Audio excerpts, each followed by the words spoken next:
बच्चों, कैसे हो बेटा। और आपका आज चैनल के ऊपर हार्दिक स्वागत।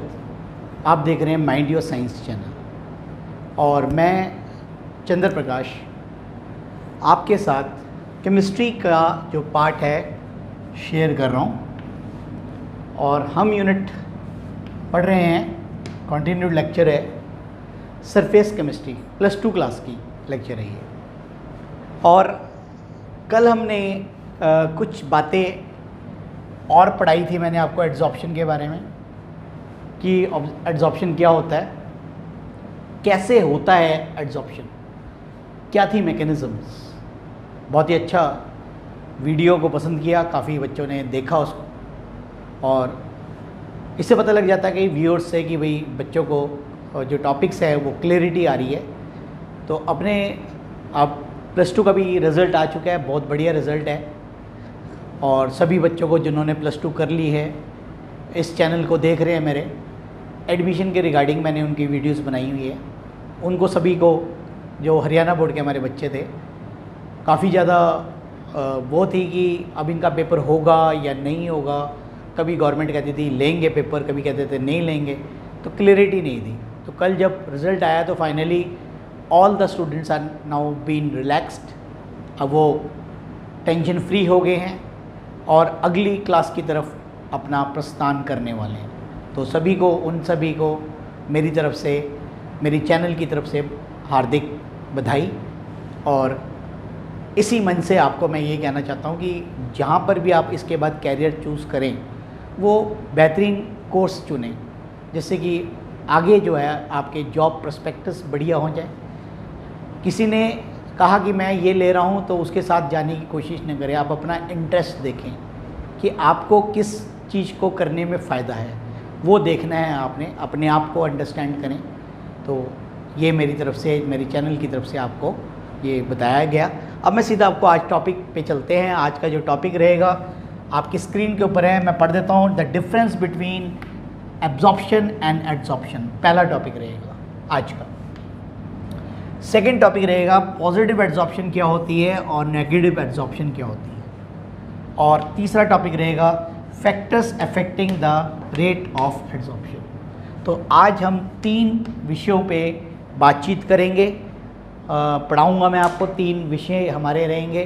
तो अब मैं सीधा आपको डिफरेंस का क्वेश्चन तैयार कराता हूँ आपका, तो आप अब नोट करेंगे।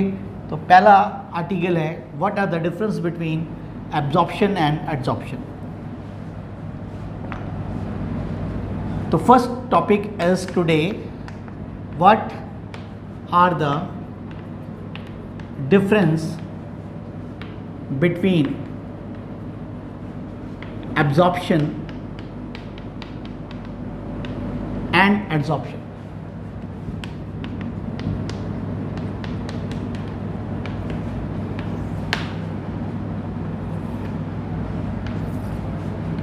डिफरेंस के क्वेश्चंस हमेशा आपको पता है कि आपने टेबुलर फॉर्म में करने, जैसा कि आपको कई बार ही बता चुका हूँ। इधर लिख रहे हैं एब्सॉर्प्शन, सोखना जिसे बोलते हैं, और जो सरफेस फिनोमिना है it is called as adsorption. तो सबसे पहला पॉइंट यही है, it is a bulk phenomena.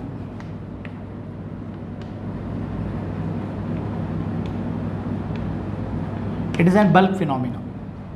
और ये क्या है बेटा, it is a surface phenomena.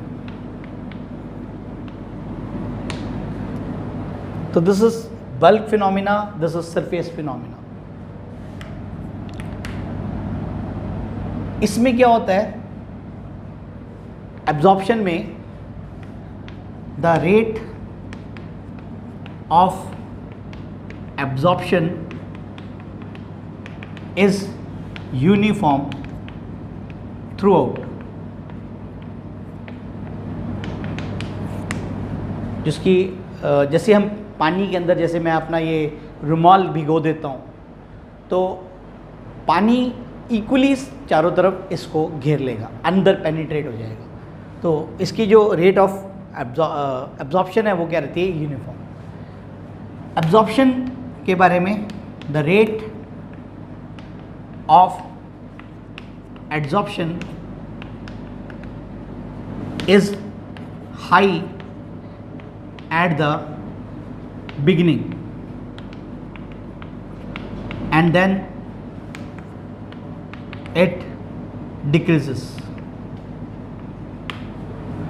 Adsorption phenomena जैसा कि बताया है कि मेटल्स के सरफेस के ऊपर आके गैस के कणों ने एकत्रित होना है। तो आप ध्यान से देखें ये पॉइंट समझने के लिए, जब शुरू में सारा स्पेस खाली है तो पार्टिकल्स फटाफट आ रहे हैं, यहाँ पर बैठते जा रहे हैं। वैसे ही है जैसे बस खड़ी है, बस आके लगी बस स्टैंड के ऊपर, वही पुरानी बात जहाँ से शुरुआत की थी हमने। तो एकदम सवारी चढ़ जाती है। उसके बाद जब सीटें फुल हो जाती है तो अगर कोई ऐसा मुसाफिर है जो जाना चाहता है लेकिन वो सोचता है कि मैं बैठ के जाऊँ, तो वो दूसरी बस की वेट करेगा। तो इसका मतलब क्या हो गया, पहले भगदड़ हुई मची, एकदम भागे हम बस की तरफ। तो रेट ऑफ एड्जॉर्प्शन क्या है, फास्ट है, बहुत तेज। और धीरे धीरे धीरे धीरे जब सेटल डाउन होते चले जाएंगे, बस भरने लग जाएगी, तो अब सवारियां धीरे धीरे चढ़ेंगी। तो रेट ऑफ एड्जॉर्प्शन क्या हो गया बेटा, कम हो गया। बट एब्जॉर्प्शन के केस में ऐसा नहीं रहता। एब्जॉर्प्शन जो है वो क्या रहती है, कांस्टेंट रहती है। पहले जितनी थी उतनी ही हमारी क्या होएगी, बाद में होगी। ये क्लियर हो गया, समझ आ गया। अब एब्जॉर्प्शन में हमारे पास क्या आता है, एग्जाम्पल की बात करेंगे। जैसे ammonia gas absorbed over water, और यहाँ पर एग्जाम्पल आता है बेटा पॉइंट 3, अमोनिया गैस ही है एब्जॉर्ब्ड ओवर व्हाट, चारकोल। ठीक है, ये तो इसका प्रोसेस हुआ। अब मैं इसको प्रैक्टिकल एग्जांपल से समझाता हूँ मैं आपको। प्रैक्टिकल एग्जांपल क्या है बेटा, ऐसे हमें दोनों बातें तो क्लियर हो गई, पॉइंटों के हिसाब से तो क्लियर कर दी, लेकिन अगर हम प्रैक्टिकली इसको देखें, इसके लिए मैं आपको बहुत ही एक सिंपल एग्जांपल बताऊंगा जो बिल्कुल आपको याद हो जाएगा। देखो बेटा, मैंने 2 बीकर ले ली और दोनों बीकर्स के अंदर मैंने क्या ले लिया, पानी ले लिया, और समान मात्रा में पानी ले लिया बेटा, equal quantity of water in both the beakers. इसमें क्या करता हूँ, जैसे कि आप देख ही रहे हैं, मैं आपको दिखा देता हूँ। और कोई बड़ा पीस पड़ा होगा चौक का, चौक का बड़ा पीस ये पड़ा। इस चौक को यहाँ से धागे से बांधकर इसके बीच में लटका दिया जाता है। ठीक है, बात समझ आ गई क्या किया मैंने? थ्रेड से बांधते हुए मैंने एक चौक का पीस पानी के अंदर लटका दिया, चौक पीस, यही चौक। ठीक है, और इधर मैंने क्या किया, सिलिका जेल, सॉलिड सा होता है सिलिका जेल, कल मैं बल्कि जेब में लेके आया था आपको दिखाने के लिए, कल दिखा देंगे लेक्चर में आपको। सिलिका जेल आप देखते हैं जैसे कि घर में हम कोई मोबाइल लेके आते हैं, इलेक्ट्रॉनिक गुड्स लेके आते हैं, एक छोटा सा पाउच उसमें से निकलता है, ब्लू कलर के, उसके अंदर क्रिस्टल्स होते हैं, वो क्या होता है एक्चुअली में सिलिका जेल होता है। तो सिलिका जेल का एक पीस मैंने पानी के अंदर ऐसे लटका दिया। मैंने 10 मिनट बाद इस चौक को बाहर निकाल लिया और इधर मैंने इस सिलिका जेल के पीस को बाहर निकाल कर रख लिया। इसके बाद क्या देखता हूं कि ये तो पूरा का पूरा गीला हो चुका है। अगर मैं इसको, वैसे तो अगर अच्छा चौक है तो पूरा 10 मिनट नहीं 5 मिनट रखेंगे तो पूरा अंदर, मतलब कैसे होगा कि मतलब पूरा ऐसे नहीं कि बिल्कुल डिज़ोल्व हो जाएगा, डिज़ोल्व नहीं होएगा। तो अगर मैं उसको बीच में से कट कर देता हूँ, मैं कट करने पर देखता हूँ कि अंदर सारा पानी गया हुआ है, तो इसको तो बोलते हैं फिनोमिना को एड्जॉर्प्शन। लेकिन जब मैं सिलिका जेल को बीच में से कट करता हूँ तो मैं देखता हूँ अंदर से ये सूखा पड़ा है, सर पानी कहाँ है, सिर्फ इसकी सरफेस के ऊपर है। तो जब पानी सरफेस के ऊपर होता है तो ये कहलाता है एड्जॉर्प्शन। जब पानी अंदर पेनिट्रेट कर जाता है, अंदर भी चला जाता है और सरफेस पे भी होता है, तो ये क्या कहलाती है, एब्जॉर्प्शन। तो ये था हमारा आज का पहला आर्टिकल, जो आपको बिल्कुल अच्छी तरह समझ आ गया होगा कि हमारा ये क्या प्रोसेस है। हो गया क्लियर? कुछ इसमें डाउट तो नहीं रहा? तो ये मैंने आपको विथ एग्जांपल समझा दिया। ये इसका प्रैक्टिकल एग्जांपल है बेटा, इससे समझना है। अब हम बात करेंगे सेकंड टॉपिक की। सेकंड टॉपिक हमारा क्या है, पॉजिटिव एड्जॉर्प्शन और नेगेटिव एड्जॉर्प्शन क्या होता है। इसका पेपर में प्रश्न आता है, वेरी इंपॉर्टेंट है, इसको ध्यान से याद करना है आपने। वेरी वेरी इंपॉर्टेंट आर्टिकल है, ठीक है, मोस्ट इंपॉर्टेंट भी कह सकते हैं, मोस्ट इंपॉर्टेंट। और वो भी बताऊंगा क्या आता है पेपर में। Most important for your board exam.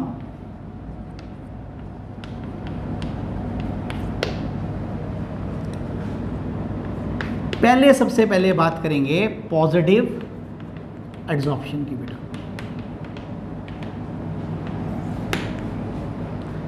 एक होता है पॉजिटिव, एक होता है नेगेटिव। दोनों मैं आपको बताऊंगा। मैंने एक दिन पहले भी, अभी मतलब एक दिन क्या, मतलब 2 दिन पहले समझाया था।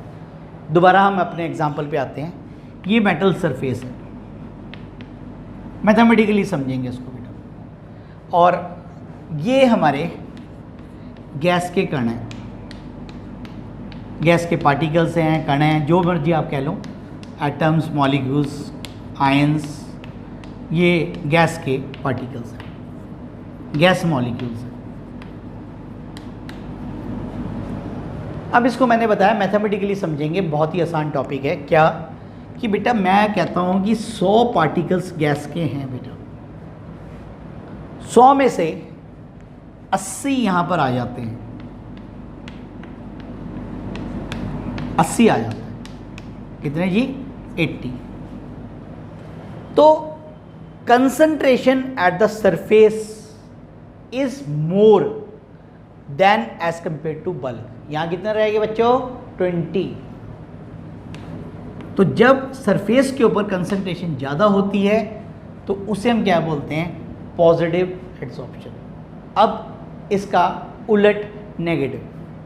100 पार्टिकल्स हैं, अब यहां पर जो पार्टिकल्स आके बैठे हैं सिर्फ कितने हैं? 20। यहां कितने बच गए? 80।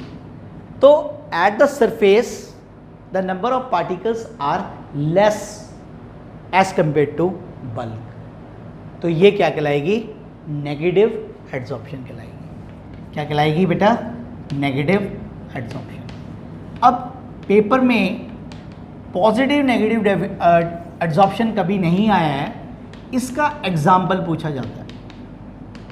एग्जाम्पल इंपॉर्टेंट है इसका। तो अभी आपको पहले डेफिनेशन पढ़ाऊंगा, उसके बाद फिर मैं आपके साथ इसका एग्जाम्पल डिस्कस करूंगा और एग्जाम्पल में बताऊंगा कि आपने माइंड में कैसे रखना है इस एग्जाम्पल को याद। ठीक है, तो अब आपको डेफिनेशन समझ आ गई है। अब हम डेफिनेशन लिखेंगे बेटा। तो you write down the definition of this. क्या क्या है डेफिनेशन? पहले लिख रहा हूँ पॉजिटिव एड्जॉर्प्शन की। When the concentration of the gas molecules at the surface of solid or liquid is more as compared to the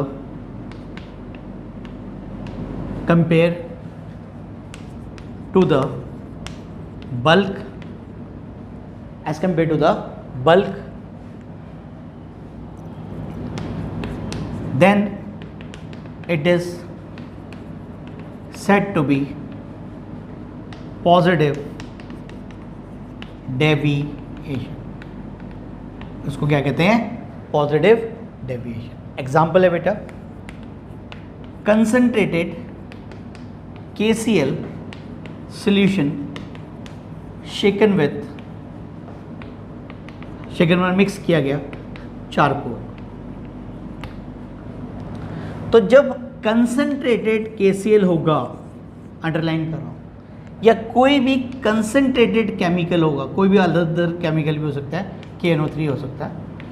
तो कंसंट्रेटेड वर्ड होगा तो ये कौन सी शो करेगा, पॉजिटिव एड्सॉर्प्शन, और अगर डिल्यूट होगा तो वो क्या होएगा बेटा, नेगेटिव। अब नेगेटिव की डेफिनेशन में सिर्फ जो कंसंट्रेशन मोर लिखी है यहाँ पर क्या कर देंगे, लेस। मैं पूरा लिखवाऊंगा तो और एग्जाम्पल भी साथ शेयर करूंगा, तो लिखो।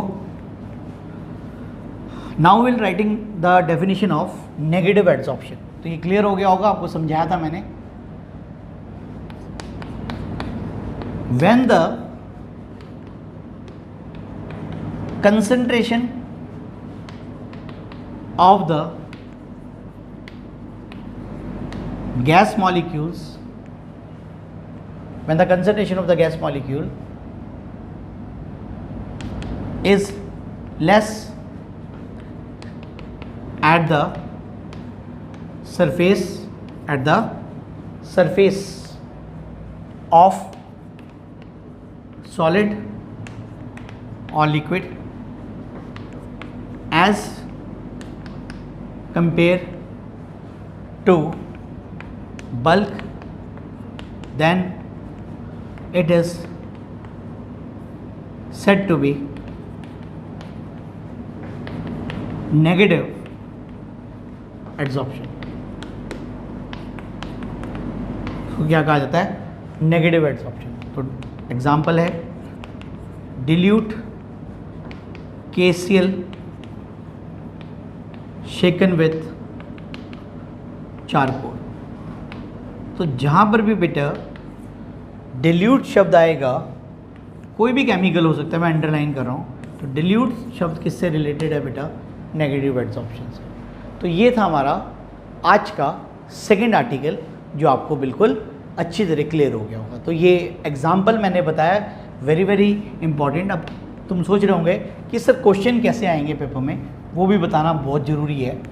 क्या क्वेश्चन पूछा गया था, MCQ आया था बेटा, और जिन्होंने तो ढंग से पूरा टॉपिक पढ़ते हैं डेफिनेशन के साथ एग्जाम्पल, वो तो कर पाते हैं, नहीं तो नहीं कर पाते। कहता है which type of absorption is observed when dilute KCl is shaken with charcoal। तो आप समझ गए, options are positive adsorption, negative adsorption, और दो और कोई भी वर्ड यूज़ कर देगा। पॉजिटिव एड्सॉर्प्शन पूरा पढ़ा रहा हूँ मैं आपको, पूरी डेप्थ में पढ़ा रहा हूँ, जो पेपर में बोर्ड में आया था। नेगेटिव एड्सॉर्प्शन,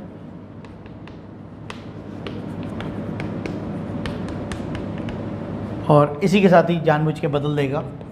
नेगेटिव, ध्यान रखना है, ये एब्जॉर्प्शन लिख दिया कंफ्यूज करने के लिए, और यहाँ लिख दिया पॉजिटिव एब्जॉर्प्शन।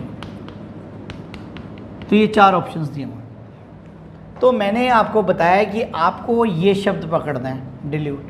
डिल्यूट होगा तो कौन सी शो करेगा, नेगेटिव। तो your right answer is negative adsorption. तो ये क्वेश्चन इंपॉर्टेंट है आपका, very very important.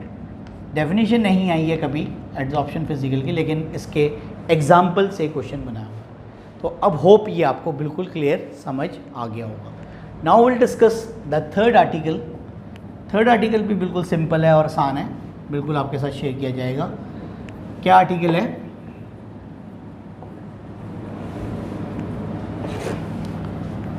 Third article is कौन कौन से फैक्टर्स हैं, factors affecting the rate of, rate मतलब वही पुराना अभी काइनेटिक्स पढ़ाया था, rate mean speed of adsorption. यहाँ पर रेट ऑफ एड्सॉर्प्शन को रिप्रेजेंट करते हैं x upon m। x upon m वही हमारा रेट स्पीड, तो ये यहाँ पर रिप्रेजेंट। तो सबसे पहला पॉइंट है बेटा, नेचर ऑफ द सॉलिड या लिक्विड एंड साथ में बेटा surface area of the adsorbent. तो सॉलिड और लिक्विड की जगह यहाँ पर हम एडजॉर्बेंट भी लिख सकते हैं बेटा। तो ये हमारा पहला आर्टिकल है, nature and surface area of adsorption. कहता है it has been observed that the same gas, एक जैसी गैस, same gas is adsorbed to different extent over the different solid or liquid surface। कहते एक ही गैस है हमारी, सेम गैस है, बट वो अलग अलग मेटल्स के ऊपर या अलग अलग लिक्विड्स के ऊपर, तरल के ऊपर, उसकी जो एड्जॉर्प्शन पावर है उसकी अलग अलग होती है। अब कहते हैं नेक्स्ट इसमें more the surface area of the adsorbent, more will be the rate of adsorption,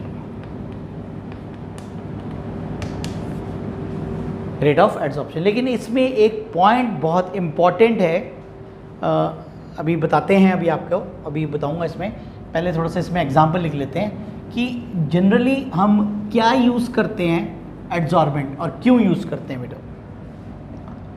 इसी में लिखो मोस्टली, कंटिन्यू लिखेंगे बेटा, mostly activated charcoal and silica gel are used for the adsorption purpose, adsorption purpose। it is because, इन्हीं को क्यों चुना जाता है, it is because they are highly porous, ये हाईली पोरस है बेटा, they are highly porous, porous मतलब इनके अंदर छोटे छोटे छिद्र हैं, and due to its structure. अब मैं जो सरफेस एरिया वाली बात आपके साथ शेयर करने जा रहा हूँ वो यहाँ पर नहीं है, लेकिन आगे हिस्से में आएगा कि आपको ये कहा गया है छोटे पीसेस बनाने हैं, स्मॉल पीसेस, स्मॉल पीसेस होंगे तो ये नोट कर लें, रेट ऑफ एड्जॉर्प्शन क्या होगी, हाई होगी। ठीक है, लेकिन सवाल ये पूछा जाता है कि कोई बच्चा पूछे या आपसे एग्जामिनर पूछा हुआ है, इसलिए बता रहा हूँ, डिस्कस कर रहा हूँ कि हमने पाउडर बना दिया है, चूरा, पाउडर, दोनों में फर्क है। This is powder. तो पाउडर बनाने पर क्या रेट ऑफ एड्जॉर्प्शन बढ़ जाएगी? बिल्कुल नहीं, कम हो जाएगी, लो। ठीक है, तो अगर बिल्कुल ही बारीक कर दिया जाए तो वो बिल्कुल भी एड्जॉर्प्शन नहीं करेगा। एड्जॉर्प्शन कब करेगा? जब वो स्मॉल पीसेस की फॉर्म में। और अगर लार्ज पीस है, दिस इज लार्ज पीस, देख ही रहे हैं तीनों, तो यहाँ पर भी क्या है, एड्जॉर्प्शन क्या है, स्मॉल, स्मॉल या लेस। तो ये आपने पूरा का पूरा ध्यान रखना है कि जो पाउडर्ड फॉर्म होता है उसके अंदर जो एड्जॉर्प्शन रेट होता है वो बिल्कुल कम होता है। और उसकी वजह, क्योंकि जो पाउडर होगा तो वो अट्रैक्शन और रिटेनिंग नहीं कर पाएगा, जैसा कि मैंने बताया उनकी फोर्सेस कम हो जाएगी।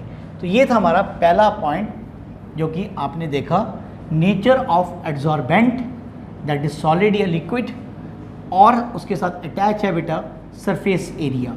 अब हम बात करेंगे सेकेंड पॉइंट की, that is called as nature of adsorbate, nature of adsorbate,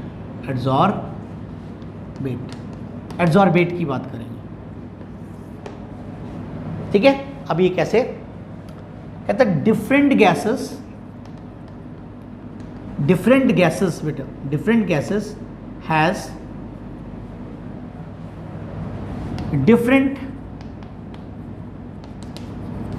rate of adsorption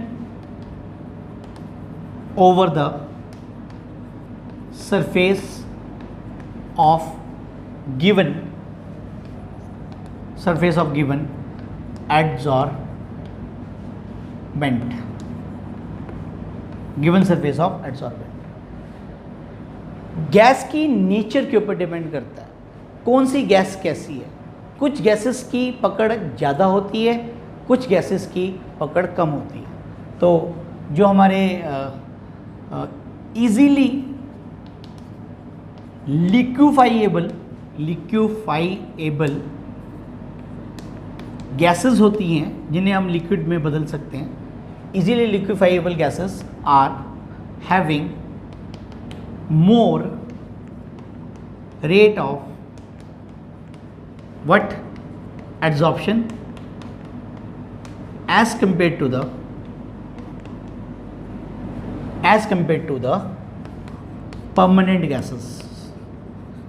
तो आज का टॉपिक अलग टाइप का है, इसलिए आपको अलग तरीके से बता रहा हूँ। इसमें उतनी एक्सप्लेनेशंस नहीं है, लेकिन आपको बेस 2 दिन के लेक्चर के अंदर मैंने आपकी जो लेवल है वो एकदम बढ़ा दिया है। अब आपको एड्सॉर्प्शन के बारे में एकदम पता लग जाता है। तो मैंने यहाँ लिखा है कि जो लिक्विफाइबल गैसेस होती है, लिक्विफाइबल गैसेस बताई मैंने, जिनको प्रेशर लगाने पर या कूलिंग करने पर वो कंडेंस होकर लिक्विड हो जाते हैं, तो उनको हम लिक्विफाइबल गैसेस, उनका रेट ऑफ एड्सॉर्प्शन ज़्यादा होता है as compare to permanent gases. Permanent gases क्या होती है, इनको भी लिक्विफाई किया जा सकता है, लेकिन उसमें हमें कंडीशंस ज़्यादा लगानी पड़ती है। तो ये था हमारा पॉइंट नंबर 2 जो आपके सामने है स्क्रीन के ऊपर आपने लिख दिया। अब हम पढ़ेंगे third factor, that is temperature. और टेम्परेचर का रोल कल हमने बहुत ही अच्छी तरह डिस्कस किया था, उसी पॉइंट से ये निकला हुआ है। तो देखें बेटा, next is effect of temperature, तापमान का प्रभाव। टेम्परेचर का प्रभाव क्या होता है? वी नो दैट, हमें मालूम है पहले से ही, that the adsorption process is an exothermic process। कैसा प्रोसेस है? एक्सोथर्मिक। और एक्सोथर्मिक में पता ही है एनर्जी क्या रिलीज होती है। So that with the increase in the temperature, तापमान के अंदर वृद्धि करने पर, so that with the increase in the temperature the rate of adsorption decreases। तो कैसे है बेटा? adsorbate plus adsorbent is equilibrium with product बना है। यहाँ पर प्रोडक्ट कौन सा बना, क्या हो रहा है? एड्सॉर्प्शन हो रही है, और इसका फॉरवर्ड डायरेक्शन एक्सो है, बैकवर्ड एंडो है। तो अकॉर्डिंग टू, पता ही है आपको, Le Chatelier's principle, if we increase the temperature,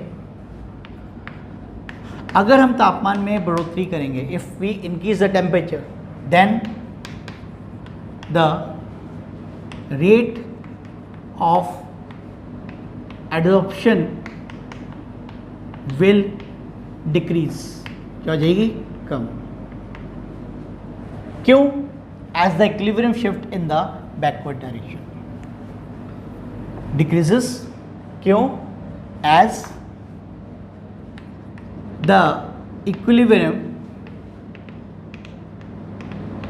will shift in the backward direction, पीछे की तरफ मुड़ जाएगा। और पीछे की तरफ मुड़ने का मतलब जो गैस पार्टिकल्स आगे एकत्रित हुए तो छोड़ छोड़ कर चले जाएंगे, डीसॉर्प्शन शुरू हो जाएगी। तो ये था हमारा point number 3, effect of temperature. अब इफेक्ट के बाद नेचुरल सी बात आती है, कौन सा आ गया माइंड में आपके आ रहा है, क्या पढ़ना पड़ेगा भाई, प्रेशर पढ़ना पड़ेगा। तो पॉइंट्स भी ऐसे याद करना है टिप्स पे। तो effect of pressure on rate of adsorption,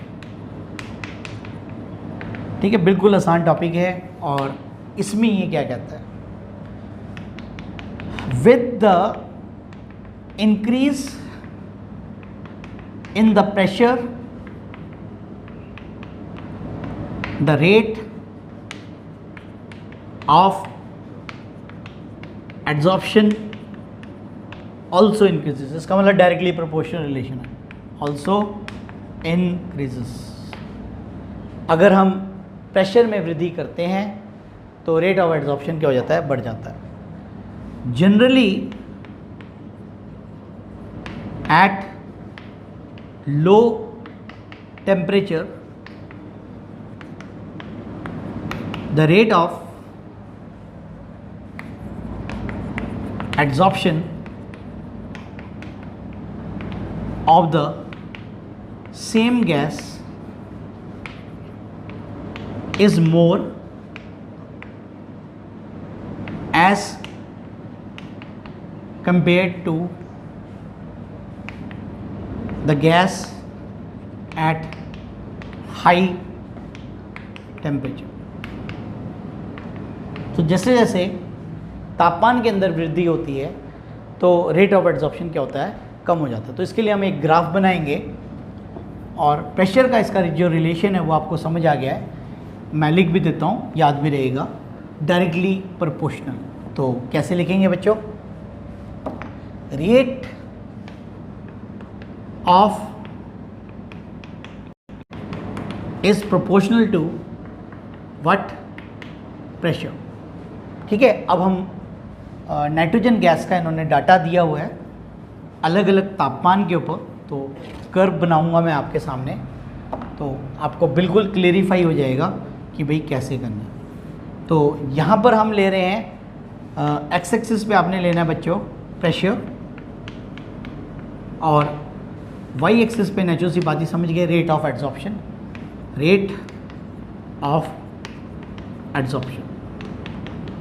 तो यहाँ पर हमारे पास इस तरीके से कर्व आएगी, पहला कर्व, फिर दूसरा कर्व, उसके बाद एक कर्व यहाँ पर बना लेते हैं, तो कोई बात नहीं, यहाँ पर बन जाता है एक कर्व। ये पॉइंट हमारा, ये पॉइंट 0 पॉइंट है बेटा, और ये एक पॉइंट यहाँ आ गया। ये आप देख रहे हैं ये टेम्परेचर 85 केल्विन पे है बेटा। उसके बाद हमारे पास है 195 केल्विन, ये कर्व। उसके बाद हमारे पास है 244 केल्विन पे, अलग अलग टेम्परेचर में नाइट्रोजन गैस को स्टडी किया गया है। और इसके बाद है 273 केल्विन के ऊपर।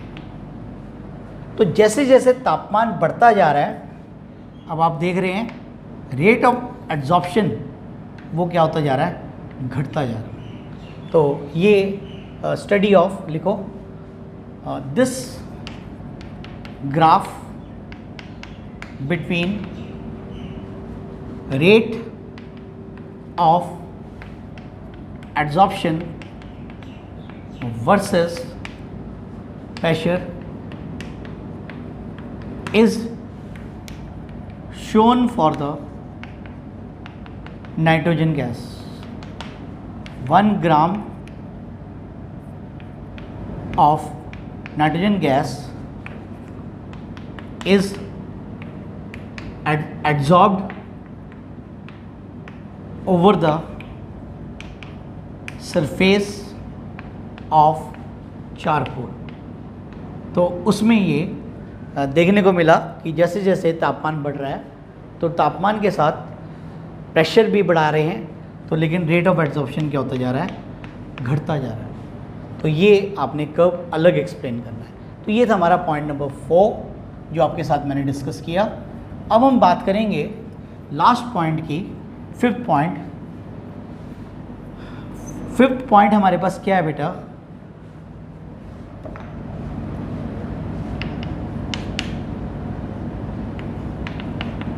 Activation of adsorbent.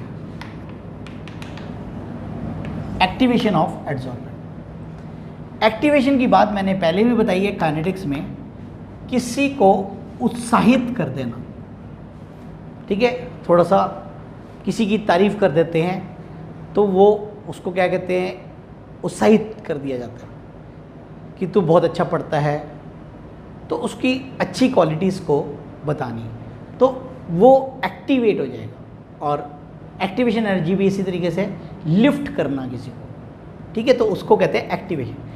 एड्जॉर्बेंट को एक्टिवेट का मतलब यहाँ पर क्या है, activation of adsorbent we means that क्या है ये, we means that to increase the power of adsorption, adsorption की पावर को बढ़ाना, to increase the power of adsorption, to increase the power of adsorption, ठीक है। तो पावर बढ़ानी किसकी, adsorption. This is done by the following methods. इसको करने के लिए नीचे दिए गए हुए आगे फिर से मेथड्स हैं बेटा। तो इसका पहला पॉइंट है by making the surface rough. जितना खुदरा सरफेस होगा उतनी रेट ऑफ एड्जॉर्प्शन ज़्यादा होगी, तो activate. This is done by the mechanical rubbing, mechanical rubbing,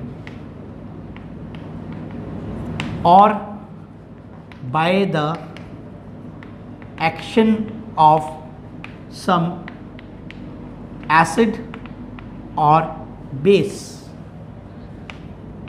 over the metal surface।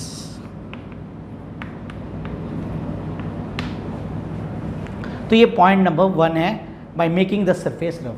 तो हमेशा याद रखना है, आपने देखा भी है बच्चों, प्रैक्टिकल लाइफ से हम बात कर रहे हैं बेटा। जब आपने देखा होगा घर पे नया पेंट कराते हैं, तो ये जो दीवार है हमारी बेटा, इस दीवार को वो कैसे करता है, पहले उस पर रेगमार से रगड़ता है। दरवाजे पे भी जब पेंट किया जाता है या लोहे के ऊपर जब पेंट किया जाता है, तो आपने देखा होगा वो एक तो उससे क्या होता है, जंग उतर जाता है, वो तो अलग बात है बेटा। लेकिन जब वो उसको रेगमार से रगड़ता है तो वो क्या हो जाता है, सरफेस खुदरा हो जाता है। तो उसमें जब पेंट करेगा, पेंट की जो पकड़ है वो क्या है, बहुत बढ़िया होगी। और वैसे भी अब एक बात बताते बताते एक और प्रोसेस आ गया।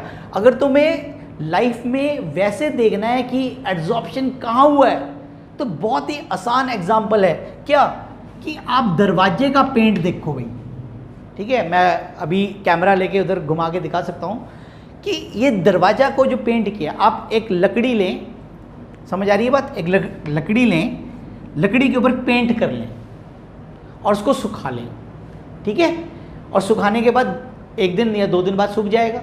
उसके बाद उसको आरी से काट दें, तो तुम्हें पेंट सिर्फ उसकी सरफेस के ऊपर नज़र आएगा, जहाँ से कट जाएगा ये वाले हिस्से में आपको पेंट नज़र नहीं आएगा। तो ये जो पेंट करते हैं हम, ये प्रोसेस क्या है हमारा, एड्सॉर्प्शन है, एब्जॉर्प्शन नहीं है। पेंट अंदर नहीं पेनिट्रेट होता। बात समझ आ गई? तो एक अब पढ़ा रहे थे तो एक और जनरल एग्जांपल मेरे दिमाग में आपके साथ शेयर करने का आ गया। तो जब हम पढ़ते हैं तो डीपली हमें पढ़ना चाहिए, सोचना चाहिए, आसपास की चीज़ों को देखना चाहिए कि भाई ये क्या है। तो आपको क्लियर हो गया? तो ये जब हम करके देख लेना कि एक छोटा सा लकड़ी का पीस लेना है, उसमें कोई भी पेंट मार देना, और पेंट मारने के बाद जब वो सूख जाएगा तो उसको बीच में से आरी से काट देना। तो जब कटे हुए हिस्से को देखना, वहाँ पर आपको पेंट नज़र आएगा? नहीं आएगा नज़र, क्योंकि पेंट अंदर पेनिट्रेट नहीं हुआ। अगर अंदर पेनिट्रेट होता तो क्या कहलाता? एब्जॉर्प्शन। और ये क्या है? एड्सॉर्प्शन। AD है ये। तो ये बात कर रहे थे, तो ये आपको मैंने बताया क्यों करते हैं हम। कोई आपसे पूछे कि जब पेंट करते हैं तो उसको सरफेस को क्यों रगड़ते हैं रेगमार्क से, तो इसका आंसर आपको पता है कि मेकिंग द सरफेस रफ, उससे हमारी जो पकड़ है ज़्यादा हो जाएगी। उसके बाद बाय, ये तो पहले भी है, यहाँ पर भी आ रहा है, पहले पॉइंट के अंदर भी था, इसमें भी है, रिपीट है बेटा। पॉइंट नंबर 2 ऐसे लिख लो इसको, by increasing the surface area,